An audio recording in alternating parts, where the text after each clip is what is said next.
Hello guys, कसे आहात तुम्ही सगळे लोक? स्वागत आहे माझ्या चॅनलवर जॉब विथ भूषण. आजची जॉब अपडेट घेऊन आलेला गाईज मित्रांनो, तुमच्यासाठी महाराष्ट्र विद्युत पारेषण कंपनी मर्यादित इथून वॅकन्सी आलेली आहे. याचे मी 4 व्हिडिओ ऑलरेडी पोस्ट केलेले आहे माझ्या चॅनलवर. आता हे जे वॅकन्सी असणार आहे गाईज, आय टी वाले ज्यांचा ITI झालेला आहे त्यांच्यासाठी ही भरती असणार आहे. त्यांच्यासाठी चांगली अपॉर्च्युनिटी असणार आहे. इथं पदाची नावं सांगायला गेले आपण तर सिनियर टेक्निशियन, टेक्निशियन 1 आणि टेक्निशियन 2 असे पद इथं भरले जाणार आहे. इथे टोटल तिघी मिळून पद मिळून 4 पदांची भरती असणार आहे मित्रांनो. फक्त आपल्याला ITI पास असणे गरजेचं आहे. त्यानंतर आपला अनुभव पाहिजे. ITI मध्ये आपण काम केलेलं असलं पाहिजे, अप्रेंटिसशिप झालेली पाहिजे आणि कुठे काम केलेला आपला अनुभव पाहिजे. ते विद्यार्थी इथं अप्लाय करू शकता. ITI वाल्यांसाठी इथं चांगली अपॉर्च्युनिटी काढलेली आहे यांनी. त्या व्हिडिओमध्ये संपूर्ण माहिती तुम्हाला देणार आहे. आपल्या अप्लाय करण्याची प्रोसेस कशी असणार आहे, आपल्या सॅलरी कशी असणार आहे, आपला सिलेक्शन प्रोसेस कशी असणार आहे, एक्झामिनेशन पॅटर्न, पगार किती असणार आहे, त्यानंतर अप्लाय कसं करायचं, सगळं काही या व्हिडिओमध्ये मी सांगणार आहे. तुम्हाला काय करायचं, व्हिडिओ चॅनलमध्ये नवीन असाल तर सबस्क्राईब करून ठेवायचं आणि बेल आयकॉनला प्रेस करून ठेवायचं मित्रांनो. चला सुरू करूया व्हिडिओला. जसं की तुम्ही बघू शकता त्यांची PDF फाईल मी ओपन केलेली इथं. सगळ्यात आधी तुम्हाला दाखवून देतो इथं सगळं वाचून दाखवतो स्टेप बाय स्टेप. तर महाट्रान्सको कंपनीतर्फे वॅकन्सी असणार आहे. महाराष्ट्र राज्य विद्युत पारेषण कंपनी मर्यादित. ओके, तर इथं ते सेवा नियोजन जाहिरात क्रमांक जी असणार इथं जाहिरात क्रमांक 7/2024 सातव्या नंबरची जाहिरात आहे त्यांची. ही ऑलरेडी मी सगळ्यांची व्हिडिओ टाकलेली आहे युट्यूब चॅनलवर. आपल्याला बघायचं आहे आपण बघू शकता. ओके, जाहिरातीचे पदे जसे वरिष्ठ तंत्रज्ञाला त्याला आपण सिनियर टेक्निशियन म्हणतो. त्यानंतर आपल्याला तंत्रज्ञ म्हणजे त्यांना आपण टेक्निशियन म्हणतो आणि तंत्र 2 म्हणजे त्याला आपण टेक्निशियन 2 अशा पद्धतीने आपण त्याला नावं दिलेली आहे. ओके, ट्रान्समिशन सिस्टम मध्ये त्याला पारेषण प्रणाली म्हणजे ट्रान्समिशन सिस्टम. ओके, तर अशा पद्धतीने इथं पदे असणार आहे. त्या कंपनी बद्दल इथं माहिती वगैरे दिलेली आहे. तर इथं जे आता माहिती जी दिलेली आहे ते वाचून दाखवतो. वरिष्ठ तंत्रज्ञ व तंत्रज्ञ 2 पारेषण प्रणालीमध्ये ची रिक्त पदे एकत्रित करून अनुशासनाप्रमाणे सरळ सेवा भरतीद्वारे भरण्याकरता अर्हता पात्र उमेदवारांकडून विविध नमुन्यातील अर्ज ऑनलाईन पद्धतीने मागवण्यात येत आहे. ओके, रिक्त पदांची अनुशेषा तपशील खालीलप्रमाणे आहे. रिक्त पद खालीलप्रमाणे आपण बघून घेऊ. सगळ्यात आधी जे आपलं टेक्निशियन असणार आहे, सिनियर टेक्निशियनसाठी वरिष्ठ तंत्रासाठी इथं असणार आहे, त्याच्यासाठी आपण बघून घेऊया कॅटेगरी वाईज किती पदं असणार आहे प्रत्येकासाठी. ते एकूण पदे जी असणार आहे मित्रांनो, एकूण पदे मी सांगून देतो तुम्हाला. एकूण पदे असणार आहे आपल्याला 126 पदं असणार आहे याच्यामध्ये. ओके, 126 पदे एकूण पदं असणार आहे सगळ्यांसाठी. ऑल कॅटेगरीसाठी दिलेले आहे. तर कॅटेगरी वाईज तुम्हाला काय इथं कॅटेगरी आपल्याला बघून घ्यायची. आपण ज्या पण कॅटेगरीमध्ये येत असाल त्या कॅटेगरीचं आपल्याला बघून घ्यायचं कशा प्रकारे आपल्याला पदं भेटणार आहे इथं. ओके, ओके, इथं महिलांसाठी फक्त महिलांसाठी 23 पदे आहे इथं. त्यानंतर माजी सैनिकसाठी 3 पदे आहे एकूण. त्यानंतर समांतर आरक्षणामध्ये इथं 100 पदे आहे. अशा प्रकारे इथं 126 पदे इथं भरली जाणार आहेत. ओके, जर परमनंट असणार आहे तुम्ही इथं. ओके, त्यानंतर आता दुसरी जी भरती आपली टेक्निशियन 1 मध्ये असणार आहे. तंत्रज्ञ 1 मध्ये इथे आपण बघूया टोटल वॅकन्सी जी असणार आहे इथं आपण बघू शकता. इथं कॅटेगरीला नावं दिलेली आहे आपल्याला. तर मी तुम्हाला टोटल भरती सांगून देतो आता किती असणार आहे. इथं महिलांसाठी 48 पदं रिक्त पदं असणार आहे. त्यानंतर माजी सैनिकसाठी 9 पदं आहे. त्यानंतर इथं समांतर आरक्षण व्यक्तीकरता 128 पदे आहेत. असे टोटल इथं पदे जी असणार आहे सगळ्या कॅटेगरी मिळून 185 पदांची इथं भरती निघालेली आहे, जागा आहे मित्रांनो. ओके, तर कॅटेगरीज आपण ज्या पण कॅटेगरीवर येतो तिथं आपल्याला चेक करून घ्यायचं आपण कोणत्या कॅटेगरीत येतो तिथं आपल्याला अप्लाय करून टाकायचं त्यासाठी. ओके, टेक्निशियन 2 मध्ये असणार आहे तंत्रज्ञ 2. ओके, यामध्ये आता कॅटेगरी वाईज पण सेम आपल्याला बघून घ्यायचं. इथं आपल्याला आपली महिलांसाठी जी इथं असणार आहे मित्रांनो, सगळ्यात आधी महिलांसाठी 83 पदांची भरती निघालेली आहे. माजी सैनिकांसाठी 20 पदं आहे. त्यानंतर इथं समांतर आरक्षण व्यक्तीकरता 190 पदांची भरती आहे. अशा कॅटेगरी वाईज इथं सांगितलं गेलेलं आहे. एकूण पदे जी असणार आहे कॅटेगरी धरून 293 पदांची इथं भरती आहे. असे ओव्हरऑल म्हणजे 604 पदांची भरती आहे तिन्ही मिळून. सिनियर टेक्निशियन 1 आणि टेक्निशियन 2 मिळून 604 पदांची भरती इथं आहे मित्रांनो. ओके, म्हणजे जाहिरातीबद्दल संपूर्ण माहिती पण त्यांनी दिलेली आहे. ओके, तुम्हाला वय मर्यादा वगैरे काय काय काय संपूर्ण माहिती पुढे जाऊन तुम्हाला सांगणार आहे. निवड झालेल्या उमेदवारांची स्थापनेबाबत सूचनेची उमेदवारांची काळजीपूर्वक वाचाव्यात. ते तुम्हाला वाचून घ्यायचं काळजीपूर्वक. आपल्याला हे पत्र वगैरे वाचून घ्यायचे, मराठीमध्ये आहे, इतकं काही अवघड नाही, तुम्ही वाचू शकता. ओके. ते वेतन श्रेणी जी असणार इथं आपल्याला सॅलरी असणार आहे आपल्याला सिनियर टेक्निशियनसाठी. आपल्याला या पदावर निवड झाल्यावर झालेल्या उमेदवारांना 30,810 ते आपल्याला 88,190 रुपये वेतन मिळेल, असं इथं लिहिलेलं आहे. लेअर टेक्निशियन 1 साठी 29,935 ते आपल्याला 82,430 पर्यंत इथं सॅलरी आपल्याला भेटू शकते, वेतन श्रेणी भेटू शकते मित्रांनो. ओके. टेक्निशियन 2 साठी इथं निवड झालेल्या उमेदवारांसाठी 29,035 ते आपल्याला 72,885 पर्यंत आपल्याला सॅलरी भेटू शकते, अशा प्रकारे दिलेले आहे. मूळ वेतना व्यतिरिक्त आपल्याला महागाई भत्ता, घरभाडे, वैयक्तिक भत्ता वगैरे कंपनीच्या नियमाप्रमाणे लागू राहतील. म्हणजे तुम्हाला वेगळे आपल्याला इथं नियम भत्ता वगैरे जे असणारे कंपनीचे नियम वगैरे तुम्हाला ऍडिशनल बेनिफिट्स पण असणार आहे. ओके. आता इम्पॉर्टंट जे असतं शैक्षणिक अर्हता, अनुभव, त्याची आपण आता इथं सांगून देतो तुम्हाला ते पण. तर टेक्निशियनसाठी जे असतात सिनियर टेक्निशियन, तंत्रज्ञ म्हणजे टेक्निशियन, आणि तंत्रज्ञ 2 म्हणजे टेक्निशियन 2, त्यांच्यासाठी आपल्याला पदांकरिता उमेदवारांना खालीलप्रमाणे अर्हता अनुभव धारला गेलेला आहे. आपण बघूया शैक्षणिक अर्हता. तर शिकाऊ उमेदवारांना कायदा 1961 अंतर्गत राष्ट्रीय व्यवसाय प्रशिक्षण परिषद NCTVT नई दिल्ली यांनी प्रदान केलेल्या वीज तंत्री या व्यवसायातील शिकाऊ उमेदवारी प्रमाणपत्र धारक, तर तुम्हाला प्रमाणपत्र लागणार आहे. ओके. NCTVTचं. ओके. त्यानंतर किंवा औद्योगिक प्रशिक्षण संस्थेकडून वीज तंत्री व्यवसायातील पाठ्यक्रम पूर्ण केल्यानंतर राष्ट्रीय व्यवसाय प्रशिक्षण परिषद NCTVT नवी दिल्ली यांची प्रदान केलेल्या वीज निर्मिती व्यवसायातील राष्ट्रीय प्रमाणपत्र आपल्याला पाहिजे आहे. आपल्याला लिहिलेले आहे. त्याबद्दल candidates completed 2 year course duration under centre excellence electric sector, आपल्याला अवॉर्ड बाय NCTVT न्यू दिल्लीकडून आपल्याला प्रमाणपत्र लागणार आहे. इथे लिहिलेलं आहे, आपण डिटेल आणि ट्रेड इथं सांगितलं गेलेलं आहे, ते आपण बघूया. Basic course. तर बेसिक कोर्स असतो आपला 1 वर्षाचा बोर्ड बेसिक ट्रेनिंग कोर्स आपला झालेला पाहिजे इलेक्ट्रिकल सेक्टरमध्ये. ओके. त्यांचा ऍडव्हान्स कोर्स झालेला असेल. मॉड्यूलमध्ये त्यांचा 6 महिन्याची कालावधी असणार आहे. Training advance module next 6 month following for module आपलं झालेलं पाहिजे, अशा प्रमाणे इथं सांगितलं गेलेलं आहे.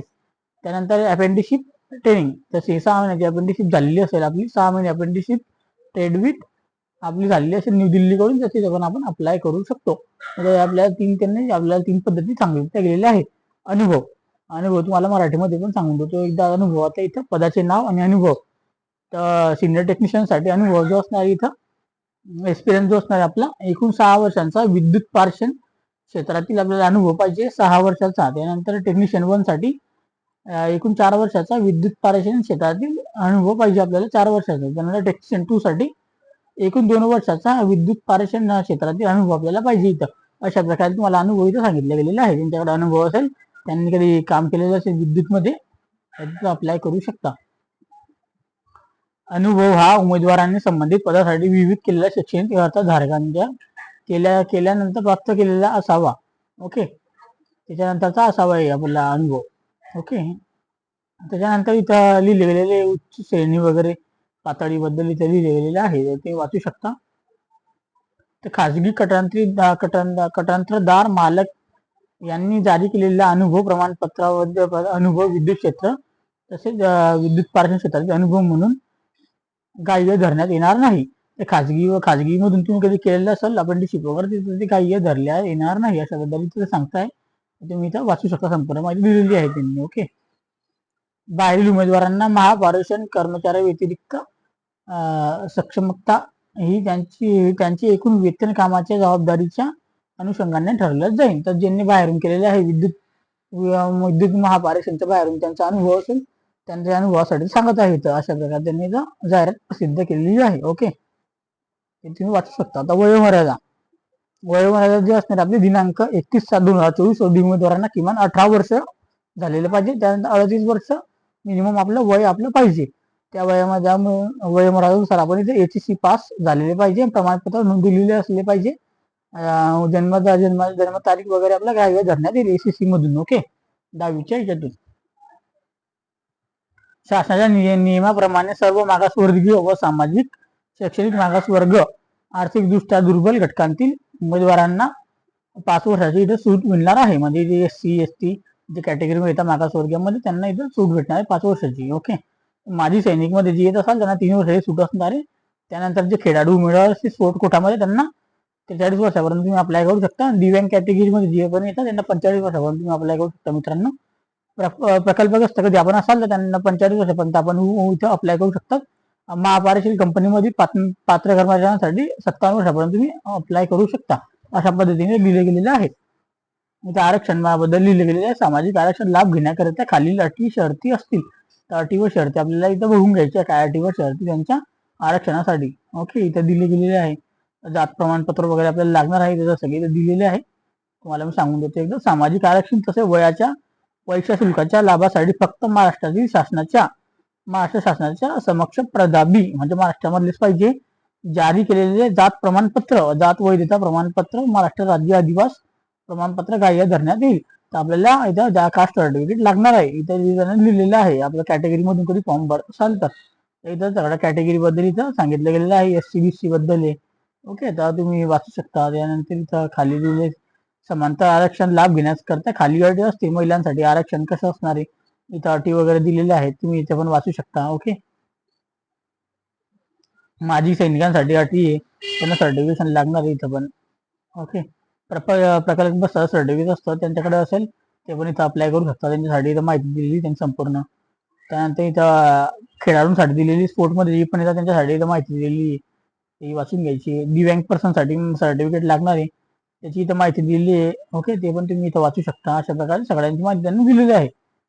निवड पद्धत सगळ्यात इम्पॉर्टंट असते निवड पद्धत. निवड पद्धत आपली जी असणार आहे ऑनलाईन अर्ज यशस्वीरित्या सादर केलेल्या सर्वच उमेदवारांना ऑनलाईन परीक्षेत बोलवण्यात येईल. ज्यांचे पण ऑनलाईन त्यांनी पद्धतीने अप्लाय केलेल्या त्यांना सगळ्यांची ऑनलाईन पद्धतीने एक टेस्ट होणार आहे. ऑनलाईन पद्धतीची परीक्षा होणार आहे. तिथं आपल्याला बोलवण्यात येईल. इथं ऑनलाईन परीक्षेमध्ये उमेदवारांना बोलविण्यापूर्वी पात्रतेची पडताळणी केली जाणार नाही. ओके. त्यामुळे परीक्षेत बोलविले म्हणजे उमेदवारांच्या पदाचे पात्र आहे असे समजले जाणार नाही. उमेदवारांची अंतिम निवड आधी ही त्यांच्या पात्रतेसंबंधी कागदपत्रांच्या पडताळणी करूनच केली जाईल असं तुम्हाला सांगितलं गेलं आहे. ज्यांनी ऑनलाईन अप्लाय केला तुम्हाला वाटतं माझं झालं अप्लाय आता मला काही टेन्शन नाहीये. पण तुमची डॉक्युमेंट वगैरे व्हेरिफिकेशन ज्या टायमाला होईल कागदपत्र वगैरे पाहून तुम्हाला इथं परीक्षा झाल्यानंतर सुद्धा ते बाहेर काढू शकतात किंवा डॉक्युमेंट्स वगैरे मध्ये पण. ओके. इथे लक्षात ठेवायचं आपल्याला. तर आपल्याला जे आपल्याला क्वालिफिकेशन झालं तेवढंच आपल्याला अप्लाय करायचं आहे. बाकीचं आपल्याला विचार काही टाकायचं नाहीये. अर्ज प्राप्त झालेल्या उमेदवारांची वस्तुनिष्ठ स्वरूपात ऑब्जेक्टिव्ह टाईप ऑनलाईन परीक्षा घेण्यात येईल. ऑब्जेक्टिव्ह टाईप म्हणजे आपली MCQ म्हणतो आपण त्याला मल्टिपल चॉईस क्वेश्चन तशी आपली परीक्षा घेण्यात येणार आहे. परीक्षा ही पदाकरिता आवश्यक असलेली शैक्षणिक अर्हता एज्युकेशन क्वालिफिकेशन व सामान्य योग्यता चाचणी व जनरल ऍप्टिट्यूड यावर आधारित ऑनलाईन परीक्षा स्वरूपात राहील. तर तुम्हाला इथं विषयाची सुद्धा सांगून दिलेले आहे त्यांनी कोणते विषय असणार आहे. ओके. ते पण आपण इथं वाचू शकता. ओके. विषय आता विषय बघूया कोणकोणते प्रश्न गुण आणि कालावधी काय असणार आपली एक्झामची. ते 1 नंबरला जे दिलेले वीज तंत्री व्यवसायातील विज्ञानाचे ज्ञान म्हणजे प्रोफेशनल नॉलेज याचे 50 प्रश्न असणारे 110 मार्क तुम्हाला असणारे इथं. 2 नंबरला इथं लिहिलं आहे त्यांनी सामान्य अभिव्यक्ता म्हणजे जनरल ऍप्टिट्यूड. ओके. त्याच्यामध्ये 3 पार्ट डिवाइड केलेले त्यांनी. तर्कशक्ती म्हणजे रिझनिंग त्याला 40 प्रश्न असणारे 20 मार्क त्यांना दिले जाणार आहे. त्यानंतर बी मध्ये त्यांनी लिहिलं आहे संख्यात्मक अभियोग्यता मतलब क्वांटिटेटिव्ह ऍप्टिट्यूड साठी 20 क्वेश्चन 10 मार्क साठी. त्यानंतर मराठी भाषा मराठी लँग्वेज साठी 20 क्वेश्चन 10 मार्क असणारे. अशा पद्धतीने त्यांची एकूण इथं 80 पदांची होणार आहे. बीचं धरलं तर फक्त 80 तर 40 मार्क असणार त्यांना बी मध्ये. ओके. एकूण यांचे एक दोघी धरून 1 आणि 2 धरून 130 क्वेश्चन असणार आहे. इथं 150 गुणांची परीक्षा असणार आहे आपली. 2 घंट्याचा टाइम असणार आपल्याला 120 मिनिटाचा टाइम असणार आहे अशा पद्धतीने सांगितलं आहे. जर तुम्ही पॅनल्टी असणार तुम्हाला इथं उमेदवारांना दिलेल्या प्रत्येक चुकीच्या उत्तरास शास्ती दंड पॅनल्टी असेल मान्य त्यानुसार प्रश्नांची विविध असलेल्या गुणांच्या 0.25% आपल्याला पॅनल्टी दंड गुण देण्यात प्राप्त वजा करण्यात येतील. जे आपल्याला गुण मिळतील त्यातून वजा करल्या जातील 1/4 म्हणजे 0.25 असं 1 मार्क कधी आपले 1 मार्क आपल्याला भेटला आणि त्यापैकी तुमच्याकडे 1% चुकला त्यापैकी तुम्हाला 25% आपले मार्क कट होतील, म्हणजे तुम्हाला 75% भेटतील. असे कधी आपले 4 क्वेश्चन चुकले तर आपला 1 मार्क जो भेटला असाल तो डायरेक्ट कट होऊन जाईल तिथं. अशा पद्धतीने असतो. याच्याबद्दल संपूर्ण माहिती त्यांनी दिलेली आहे, तर तुम्ही वाचू शकता मित्रांनो. ओके, आता पुढे चला. आता इथं अंतिम गुणवत्ता यादी. तर निवड सूची तयार करताना उमेदवारास ऑनलाईन परीक्षेतून एकूण 150 गुणांपैकी मिळवलेल्या गुणांचे स्वरूप 100 गुणात करून अंतिम यादी निवड सूची तयार करण्यात येईल. म्हणजे तुम्हाला 150 पैकी जी एक्झाम होणार त्यांची अंतिम यादी तयार करण्यात आहे. त्यामध्ये तुम्हाला अंतिम निवड यादी स्थान मिळवलेल्या खुल्या प्रवर्गातील 100 गुणांपैकी कमीत कमी 30 गुण आणि मागासवर्गीय प्रवेश वर्गातील समांतर आरक्षण लाभ घेण्याकरिता 100 गुणांपैकी 20 गुण प्राप्त करणे आवश्यक आहे. अशा प्रकारे सांगितलं आहे. म्हणजे 100 पैकी 20 गुण म्हणजे 150 पैकी 30 गुण झाले इथं, आणि ते 100 पैकी 30 आणि ते 15 म्हणजे 100 पैकी 45, 150 पैकी 45 गुण पाहिजे. अशा पद्धतीने त्याने सांगले इथं आपल्याला इथं वाचून घ्यायचं. ओके, 2 किंवा अधिक उमेदवारास एकूण गुण समान असतील तर सदर उमेदवारांची जन्मतारीख विचारता घेऊन त्यांची ज्येष्ठाक्रम लावण्यात येईल. ज्या दोघींचे गुण काही सेम आले तर आपली जन्माच्या आधारे तुमची मेरिट लिस्ट लावण्यात येणार आहे. अशा पद्धतीने सांगितलं इथं. पुढे बघूया निवड झालेल्या उमेदवारांची पदोन्नती. इथं पदोन्नतीबद्दल तुम्ही वाचू शकता कशा वगैरे असणारे इथं दिले गेलेले आहे. तुम्ही इथं करू शकता पदोन्नती वगैरे बघू शकता तुम्ही. परीक्षेचे केंद्र. ऑनलाईन परीक्षेकरिता निश्चित केलेली परीक्षा केंद्र खालील प्रमाणे आहे. त्यांनी जे पद इथं मधलं ऑनलाईन टेस्टसाठी त्यांनी इथं काही जिल्ह्यांची नावं घेतलेली आहे, ते आपण बघूया. अहमदनगर, अमरावती, छत्रपती संभाजीनगर, त्याच्यानंतर इथं चंद्रपूर, धुळे, जळगाव, कोल्हापूर, लातूर, मुंबई, नवी मुंबई अशा प्रकारे इथं दिलेले आहे. त्यानंतर ठाणे, मुंबई, ठाणे, नागपूर, नांदेड, नाशिक, पुणे, सांगली, सातारा अशा प्रकारे तुमची इथं ऑनलाईन एक्झाम सेंटर असणार आहे. तर तुम्हाला आपला जो पण आपला जिल्हा इथं जवळ पडत असेल त्या जिल्ह्यासाठी तुम्ही ऑनलाईन अप्लाय करताना निवडून घ्यायचे. आपल्याला तीन जिल्हे इथं निवडायचे आहे. आपल्याला जो आपला फर्स्ट असणार आहे तोच आपला 90% तिथे आपली एक्झाम असते. 10% चान्सेस असतात की आपल्या सेकंड मध्ये आपल्याला जायला मिळतं. तर आपल्याला आपल्या जवळचा जिल्हा लवकर नोंदून घ्यायचा. 3 आपल्याला ऑप्शन निवडायचे आहे. 3 जिल्हे इथं निवडून घ्यायचे आपल्याला इथं. ओके, इथं दिले गेलेले आहे. 3 परीक्षा केंद्रांची नावे ऑनलाईन अर्ज करताना नमूद करावीत अशा प्रकारे आपल्याला सांगितलं आहे. तुम्ही इथं संपूर्ण माहिती पण वाचू शकता. अशा प्रकारे इथं दिलेली आहे माहिती वगैरे. पण परीक्षा शुल्क जे असणार आहे आपण ते बघूया आता. उमेदवारांचे ऑनलाईन पद्धतीने अर्ज करण्यापूर्वी परीक्षा शुल्काची रक्कम भरण्यापूर्वी आपण सदर पदासाठी पात्र आहोत याची खात्री करावी, नंतरच आपले अर्ज शुल्क भरावे. तर आपल्याला अर्ज करायच्या पहिले आपल्याला खात्री करून घ्यायची आपण या पदासाठी मान्य आहोत की नाही, म्हणजे आपण पदासाठी पूर्ण आपल्याला एक्सपिरियन्स वगैरे आहे की नाही आहे ते आपल्याला चेक करून घ्यायचं आणि त्यानंतर आपल्याला अप्लाय करून घ्यायचं. ओके, उमेदवारांनी खालीलप्रमाणे ऑनलाईन पद्धतीने परीक्षा शुल्क रक्कम आहे वस्तू व सेवांकरता आहे, म्हणजे जीएसटी पण आहे याच्यामध्ये. तर खुल्या वर्गांसाठी जे असणारे 600 रुपये प्लस जीएसटी असणारे. मागासवर्गीय, सामाजिक, शैक्षणिक अर्थ, मागास व प्रवास वर्ग असणारे, दुर्बल, आर्थिक दुर्बल घटक, अनाथ मुलांसाठी 300 रुपये असणारे तर जीएसटी असणार. म्हणजे SC ST कॅटेगरीमध्ये येणार त्यांच्यासाठी. दिव्यांग व माजी सैनिकसाठी इथे कोणतीही फी आकारल्या जाणार नाही. ओके, त्यांना सूट आहे सगळ्यांसाठी. ओके, तर ऑनलाईन परीक्षा शुल्क भरण्यासाठी आपल्याला कोणतीही पद्धती स्वीकारली जाणार नाही. तर ऑनलाईन पद्धतीसाठी आपल्याला 600 रुपये वगैरे ते न परवाना असणारे, नॉन रिफंडेबल असणारे आपल्याला. तर ऑनलाईन बँकिंग थ्रू आपण करू शकतो इथं. डेबिट कार्ड, क्रेडिट कार्ड जे पण असेल आपल्या त्यांच्या मार्फत. तर ऑनलाईन अर्ज सादर करण्याची लिंक सूचना. तर याची लिंक मी तुम्हाला डिस्क्रिप्शन बॉक्समध्ये टाकून देईन. याचं काही टेन्शन नाही. PDF फाईल पण मी टाकून देणार आहे.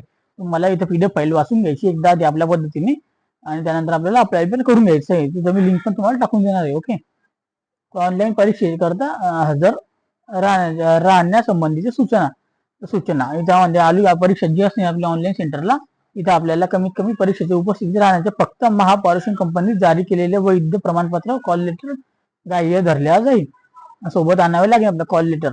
तुम्हाला ते कॉल लेटर आपल्या वेबसाईटवर टाकून देतील ना, तुम्हाला मेल ॲड्रेस वगैरे टाकून देतील. आपल्याला मेल ॲड्रेस वगैरे पण आपल्याला चांगल्या प्रकारे टाकून घ्यायचे. प्रवेश पत्रात देण्यात आलेल्या ठिकाणी ऑनलाईन परीक्षा घेण्यात येईल. ओके, जे तुम्ही निवडलेलं आहे त्या सेंटरमध्ये तुमची एक्झाम घेण्यात येणार आहे. तसेच आपल्याला नमूद केलेल्या कोणत्याही एक मूळ ओरिजिनल ओळखपत्र एक फोटोकॉपी परीक्षा सोबत आणायची आहे. म्हणजे इथे काय सांगितले, ओरिजिनल डॉक्युमेंट घेऊन जायचं आपल्याला एक, त्याच्यानंतर आपलं आणि त्यानंतर त्याची फोटोकॉपी पण घेऊन जायची आणि आपल्या सोबत एक फोटो पण घेऊन जायचा आपला, तिच्या घेऊन जायचा. तिच्या आपल्याला ते ओळखपत्र जे असणार आपलं ओरिजिनल पाहिजे, रंगीत मध्ये पाहिजे, म्हणजे कलर कॉपी मध्ये पाहिजे आपलं ओळखपत्र झेरॉक्स. आणि कॉल लेटरवर आपल्याला तेच नाव पाहिजे, आपल्याला ओळखपत्रावरचं नाव सेम पाहिजे. अशा पद्धतीने सांगितलं गेलं आहे. तुमचं पॅन कार्ड, आधार कार्ड, ड्रायव्हिंग लायसन्स वगैरे इत्यादी गोष्टींचा समावेश आहे. तुम्ही याच्यापैकी याची कलर झेरॉक्स घेऊन जाऊ शकता आणि आपला पासपोर्ट साईजचा एक कलर फोटो घेऊन जाऊ शकता. ओरिजिनल डॉक्युमेंट ते घेऊन जायचं आपल्याला. ओके. रेशन कार्ड आणि शिकाऊ आणि जर चालणार नाहीये लायसन्सचं, ते आपल्याला बघून घ्यायचं. इथं दिले गेलेले आहे, तुम्ही संपूर्ण माहिती वाचू शकता. तर परीक्षा केंद्रावर उशिराने उपस्थित राहणाऱ्या उमेदवारांची सूचना, जे उशिरा येतील त्यांना इथं सांगितलं गेलेलं आहे, त्यांचं वाचून घ्यायचं. आपल्याला किती टाइमा पहिले इथं पोहोचून जायचंय. तर इथं दिलेले काय जे सूचना देणे वगैरे बाबी करण्यात सुमारे 4 तास प्रशिक्षण केंद्र उपस्थित राहणे. 4 तास आधी आपल्याला तिथं पोहोचायचं आहे, इथं लिहिलं गेलेलं आहे. अशा पद्धतीने तुम्ही वाचू शकता. ओळखपत्राची तपासणी होणार आहे पहिले सगळ्यात आधी, कॉल लेटर व तुमचं ओळखपत्र. त्यानंतर परीक्षेला बसू दिला जाणार नाही, त्याशिवाय तुम्हाला बसू दिला जाणार नाही. ते कॉल लेटर आणि ओळखपत्र पण लागणार. परीक्षेची प्रक्रिया आता ऑनलाईन पद्धतीची असणार आहे. इथं ऑगस्ट सप्टेंबर 2024 मध्ये तुमची परीक्षा घेण्यात येणार आहे. सर्व अर्जांची अटी, अटी वगैरे पण इथे लिहिलेल्या आहेत. अटी वगैरे तुम्ही वाचू शकता. ओके. महाराष्ट्राच्या आदिवासीवाली इथं अप्लाय करू शकता. महाराष्ट्रासाठी चांगली ऑपॉर्च्युनिटी आहे. तर इथे अटी वगैरे लिहिलेल्या आहेत. तर आपल्याला नाही का उमेदवारांच्या महाराष्ट्र नागरिक लहान कुटुंबाचे प्रमाणपत्र पाहिजे. त्यानंतर आपल्याला इथं मराठी भाषेच्या ज्ञानासाठी प्रमाणपत्र लागणार आहे. त्याचे प्रमाणपत्र सारे आपल्या 10वी मध्ये कधी आपला विषय मराठी असेल तर ते आपल्या बोर्ड सर्टिफिकेट आपलं प्रमाणपत्र म्हणून स्वीकारलं जाईल. इथं लिहिलं गेलेलं आहे, तुम्ही वाचू शकता. ओके. अशा पद्धतीने सांगितलंय. ज्यांच्याकडे नसेल त्यांनी इथं दुसरं ऑप्शन त्यांनी दिलेलं आहे, ते वाचून घेऊया. ते वाचून घ्यायचे तुम्हाला. ओके. अशा पद्धतीने इथं संपूर्ण माहिती त्यांनी दिलेली आहे. त्यानंतर आपण खाली येऊया आता खाली आपण जाऊया आता, धीरे धीरे स्क्रॉल करूया. तर तुम्हाला वेबसाईट वगैरे पण दिलेली आहे. तुम्हाला काही अडचण येत असेल, काही डाऊट्स वगैरे असतील तर तुम्ही मेल पण करू शकता. त्या माहितीसाठी तुम्हाला करायचं असेल तर एकदा मेल पण करू शकता तुम्ही. याची जी जारी झालेली होती PDF फाईल आलेली होती भरती 22/6/2024 आली होती. त्याची आता ऑनलाईन आपल्या आता चालू झाली, म्हणून मी आता हा व्हिडिओ बनवत आहे. मुंबईकडून अप्लाय झालेली आहे. तर तुम्हाला अप्लाय करण्यासाठी कशा पद्धतीने अप्लाय करायचं आहे, आपला फोटो सिग्नेचर्स वगैरे त्याची माहिती पण दिलेली आहे.